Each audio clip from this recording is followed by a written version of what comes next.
Bonjour, je vous présente cet ouvrage de Vil Kymlicka, La citoyenneté multiculturelle, une théorie libérale du droit des minorités.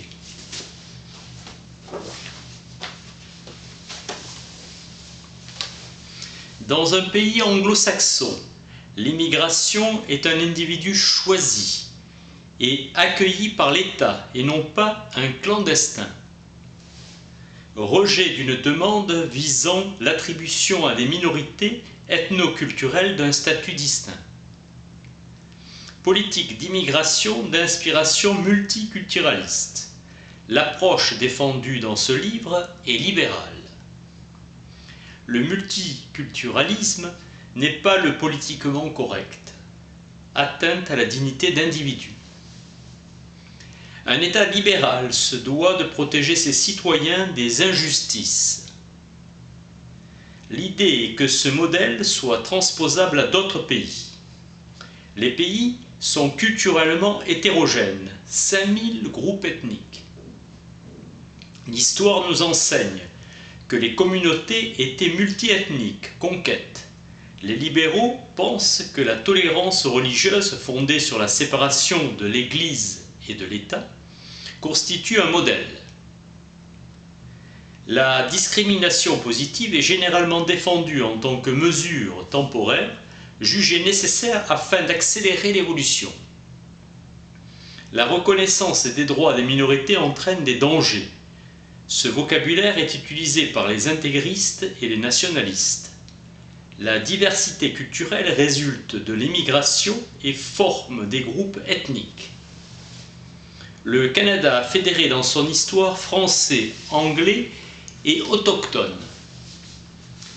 L'idée canadienne de mosaïque ethnique occulte un engagement et un attachement au principe de l'anglo-conformité. La volonté d'imposer une langue commune est une constante de l'histoire des politiques d'immigration. Les groupes qui veulent s'intégrer apprennent la langue. Définition de la culture en tant que civilisation ou ensemble de coutumes. L'auteur utilise le terme de culture comme synonyme de nation ou de peuple.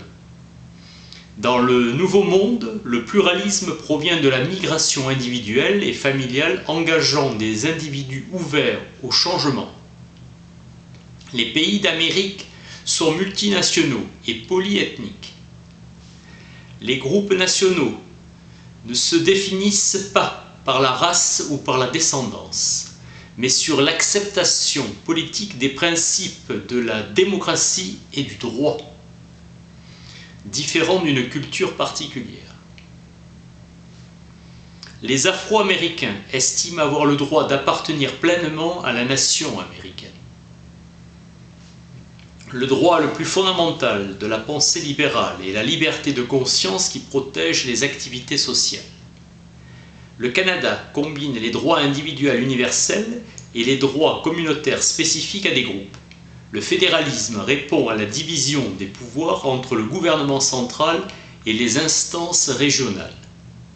Ainsi, le Québec préserve la culture française. Les États-Unis pourraient recourir au fédéralisme pour les droits à l'autonomie des minorités nationales. Il faut s'engager dans la lutte contre la discrimination et les préjugés. De même, pour les minorités religieuses, abattage des animaux. Pour les juifs et les musulmans, prise en compte constitutionnelle des différences culturelles. Une démocratie libérale vise le respect de la liberté et de l'égalité des citoyens. Certains groupes cherchent à limiter la liberté de leurs membres. Des groupes exercent des contraintes internes sur leurs membres. Pour des libéraux tels que Mill, la démocratie est le gouvernement par le peuple, partageant un sentiment d'allégeance politique. Un besoin d'identité nationale. Les institutions libérales qui donnaient satisfaction en Angleterre ne fonctionnaient pas dans les États multinationaux. Problème de diversité culturelle. Le problème des droits des minorités s'est posé dans le cadre de la colonisation. Le libéralisme américain manifeste un désintérêt pour les minorités nationales. La fin de la ségrégation raciale aux États-Unis est basée sur le principe de l'indifférence des lois à l'égard de la couleur de la peau, se substituant au principe du traitement distinct mais égal des races. Paradigme de l'injustice sociale. Les émigrants devaient s'intégrer aux structures de la société anglophone et non pas former des nations séparées et distinctes. Le rejet de l'anglais comme langue publique n'a pas davantage de légitimité. Glaser et Walzer rejettent les demandes d'autonomie qu'ils jugent anti-américaines. Les droits des minorités, pas injustes a priori, sont incompatibles avec le consensus national et avec l'idéologie officielle de l'Amérique. Nouvelle version de la thèse de Mill selon laquelle une identité commune est nécessaire pour assurer la stabilité dans une démocratie. Les gens veulent pouvoir s'exprimer en public. Ils veulent pouvoir exprimer en public leur identité en tant que membres d'un groupe technique. Ils veulent accéder à des positions de pouvoir et susciter le respect. Les libéraux ont acquis la conviction que les droits des minorités étaient par nature contraires aux principes libéraux. Marx et Engels reconnaissaient aux grandes subdivisions nationales en Europe un droit à l'indépendance. Les grandes nations étaient porteuses du développement historique. C'est le droit de la civilisation contre la barbarie, celui du progrès contre la stagnation. La décentralisation profite aux minorités nationales que si elle permet d'exercer davantage une forme relative d'autonomie gouvernementale. Les socialistes ont souvent fait appel à l'identité culturelle dès lors qu'elle permettait de s'emparer ou de conserver le pouvoir. Lénine interdisait la religion et la littérature, réécrivait l'histoire d'une culture, mais faisait la promotion de l'égalité des minorités nationales. David Miller considère qu'une justice égalitaire n'est possible que si les citoyens sont unis par un sentiment fort d'appartenance et d'identité commune.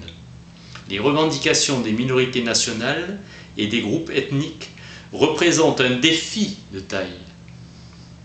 La liberté individuelle étant le fondement du libéralisme. Un État-providence exige des citoyens un sentiment d'appartenance. Culture par exemple fondée sur la langue anglaise. On attend des immigrants une assimilation des normes et coutumes. Les individus doivent disposer des libertés et des moyens requis pour mener leur vie. Une société libérale confère aux individus la liberté de vivre selon les exigences de leur foi. Nous devons protéger notre culture sociétale contre tout dépérissement. Rawls souligne la difficulté pour un individu à quitter sa propre culture. L'identité culturelle offre un point d'ancrage pour l'auto-identification des individus.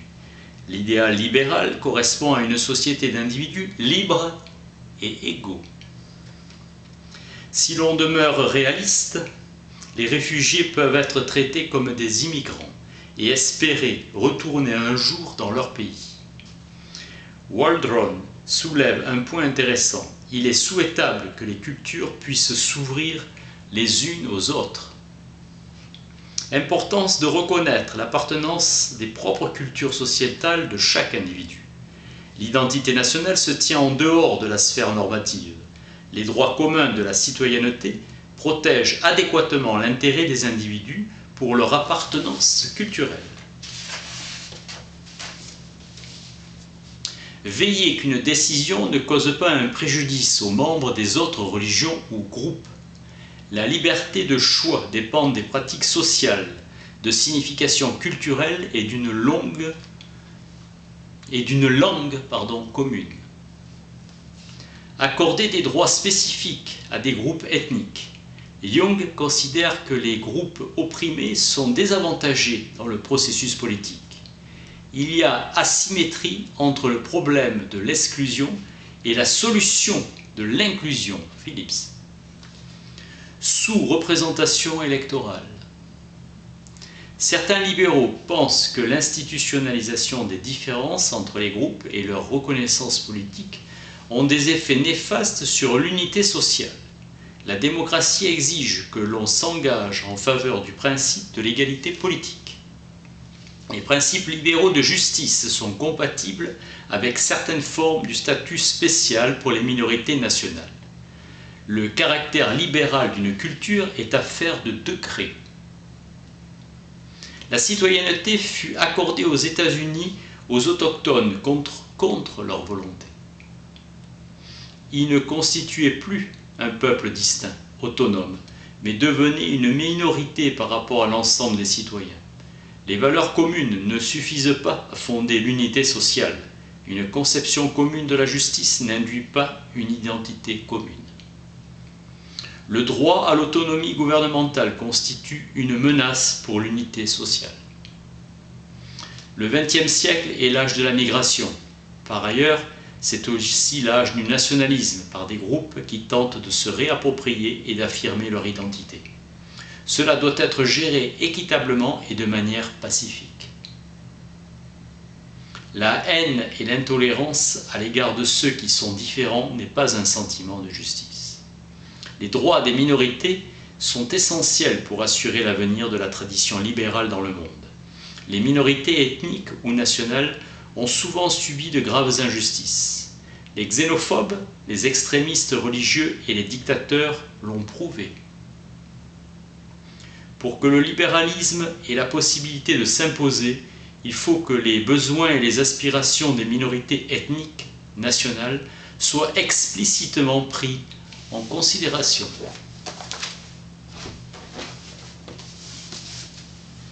Vil Kymlicka, la citoyenneté multiculturelle, une théorie libérale du droit des minorités. Merci.